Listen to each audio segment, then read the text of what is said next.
আজ আমরা শুনব কিভাবে হযরত আদম আলাইহিস সালামকে জান্নাত থেকে পৃথিবীতে নামিয়ে আনা হলো এবং এখান থেকেই মানব জীবনের এক নতুন যাত্রা শুরু হলো।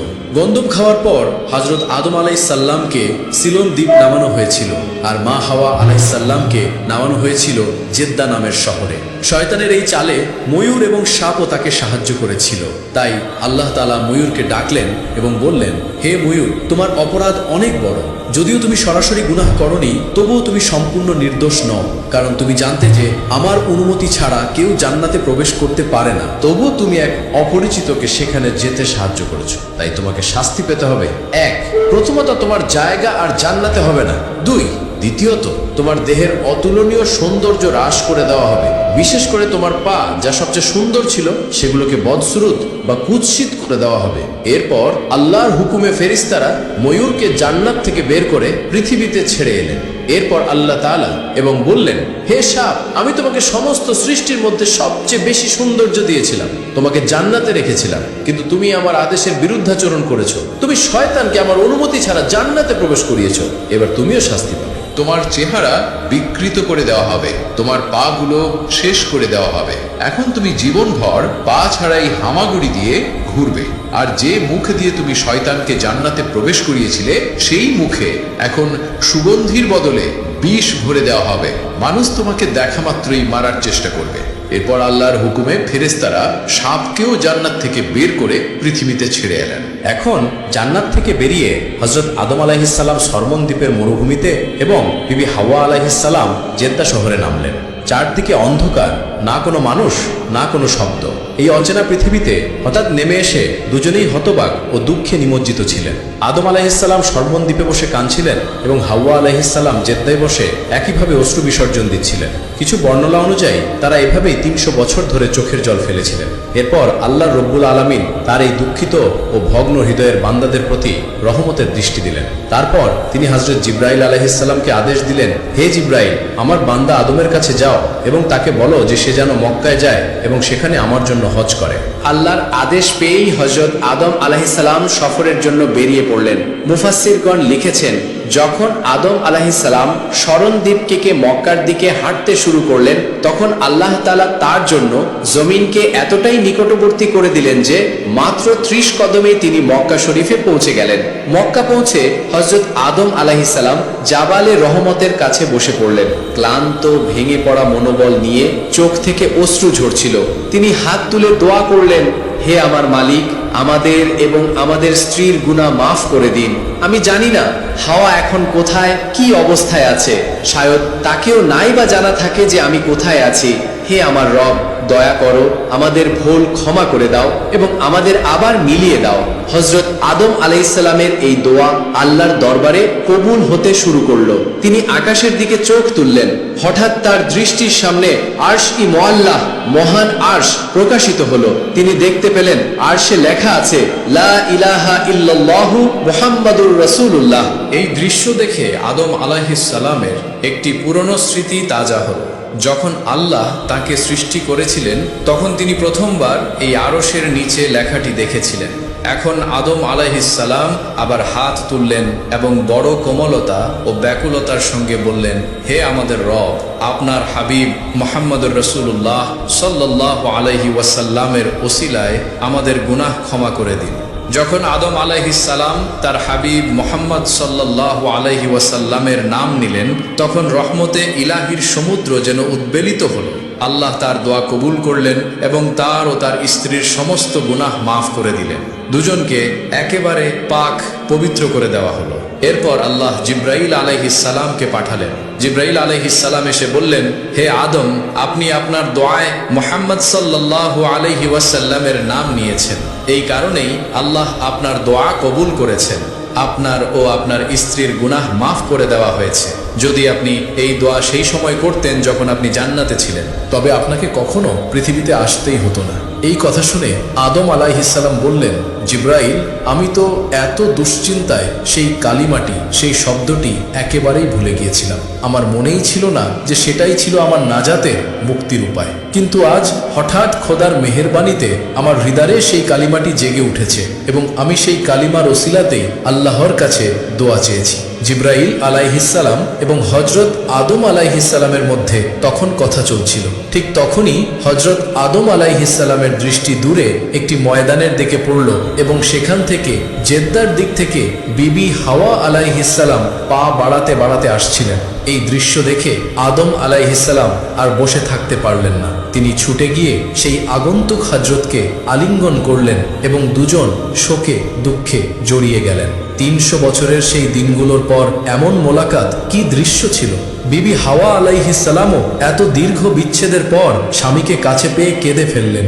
তাদের চোখে ছিল তুলনাহীন স্বস্তি ও করুণা। তাদের চোখ, তাদের দোয়া সবকিছুই জমে থাকা সেই কষ্টকে বিদীর্ণ করে বেরিয়ে এসেছিল। ফেরেশতারাও এই দৃশ্য দেখছিলেন, তাদেরও মন ভরে গেল।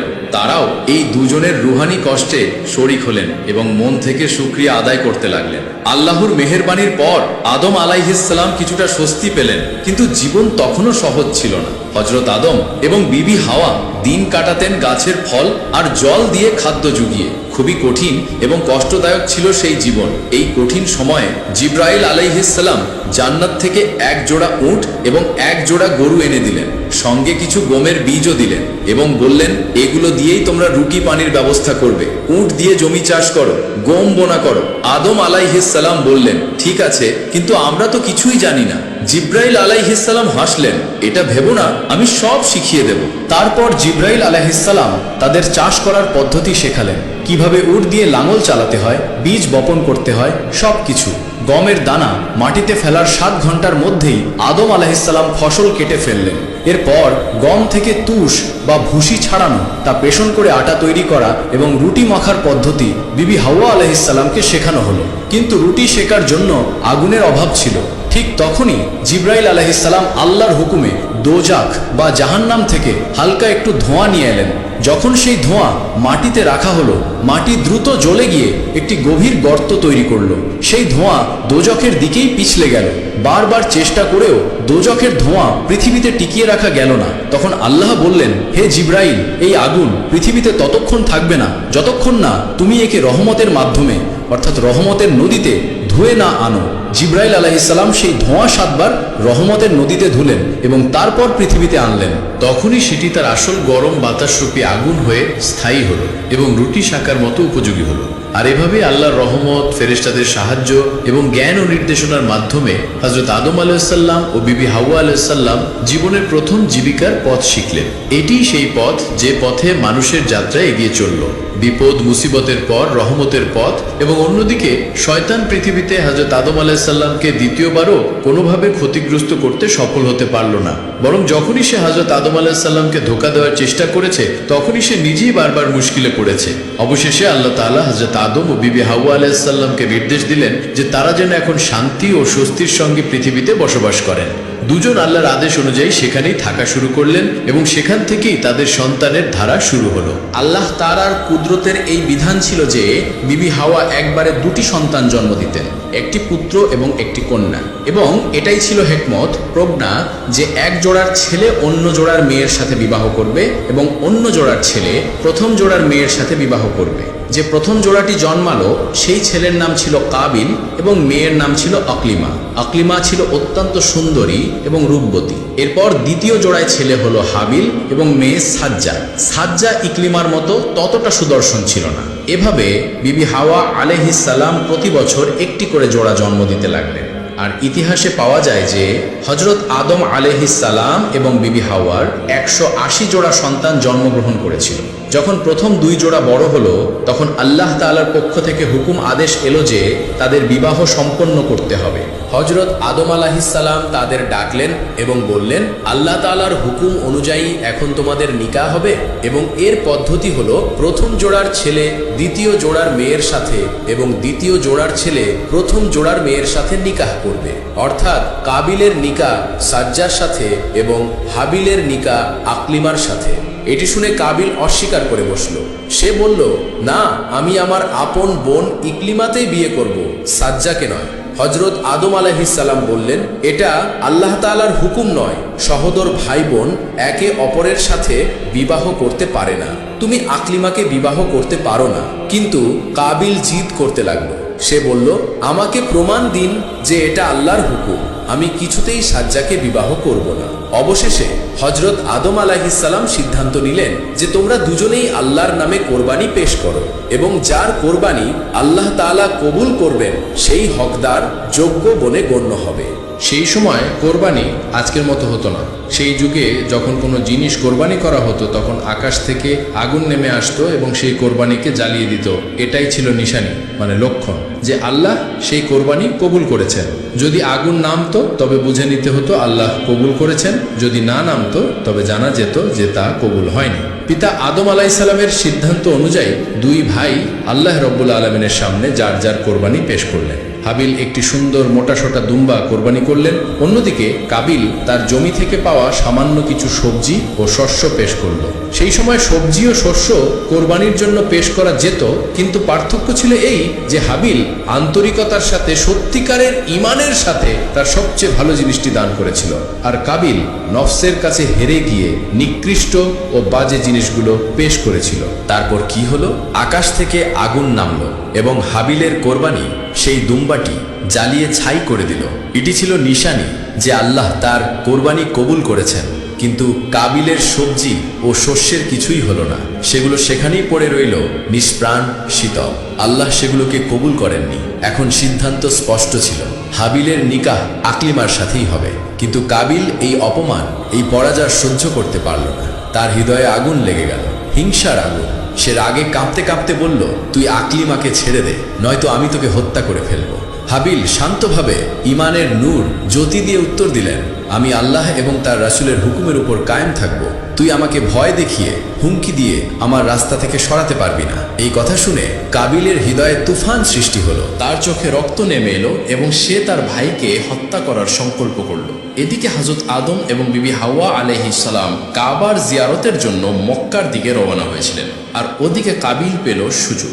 শয়তান দেখলো এবার মানুষের হৃদয়ে আবার জায়গা তৈরি করা যেতে পারে। সে কাবিলের সামনে এক পথিকের বেশে এলো। কাবিল দেখলো সেই পথিক একটি সাপকে রাস্তা পার হতে দেখে, তারপর একটি ভারী পাথর তুলে তার মাথায় আঘাত করলো। সাপটি ছটফট করলো এবং মারা গেল।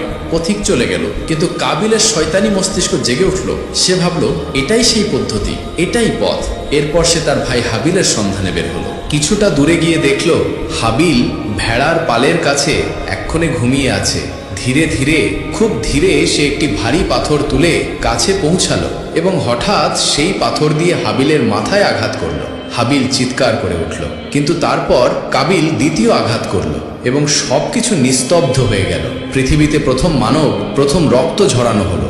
হাবিল আর এই পৃথিবীতে নেই। কাবিলের হাত কাঁপছিল, হৃদয় কাঁদছিল, কিন্তু দেরি হয়ে গিয়েছিল। এখন নতুন প্রশ্ন, এখন আমি কি করব? ওর দেহের কি হবে? যদি মৃতদেহ এভাবেই পড়ে থাকে তবে বাকি ভাইরা সব জেনে যাবে। সে পেরেশান হয়ে গেল, কাঁদতে লাগলো। এমন সময় সে দেখল দুটি দাঁড় কাক, কৌয়া, নিজেদের মধ্যে লড়াই করছে।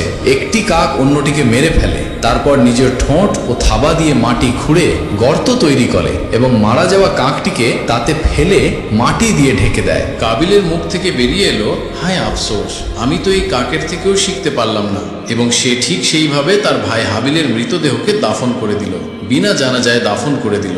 সেই দিনটি ছিল যখন মানুষ প্রথমবারের মতো মানুষের রক্ত ঝরিয়েছিল এবং প্রথমবারের মতো মাটি কোনো মানুষকে তার ভেতরে লুকিয়েছিল। অনেক তাফসিরে বলা হয়েছে যে সেই দুটি দাঁড় কাক ফেরেশতা ছিল। আল্লাহ তাদের মাধ্যমেই, অর্থাৎ কাকদের মাধ্যমেই মানুষকে শেখালেন কিভাবে মানুষকে দাফন করতে হয়। কারণ ততদিনে এই পৃথিবীতে মৃত্যুর কোনো নমুনা ছিল না, না ছিল দাফনের কোনো রীতিনীতি। এই ঘটনা থেকে মানুষ মৃত্যু ও দাফনের প্রথম শিক্ষা পেল। কাবিল বুঝলো যে এখন রাস্তা পরিষ্কার, সে ইকলিমাকে বিবাহ করে নেবে। কিন্তু যেই না সে আনন্দের সাথে এগিয়ে গেল, অমনি আল্লাহর হুকুমে তার পা মাটিতে আটকে গেল। সে নিজেকে টেনে বের করতে পারল না।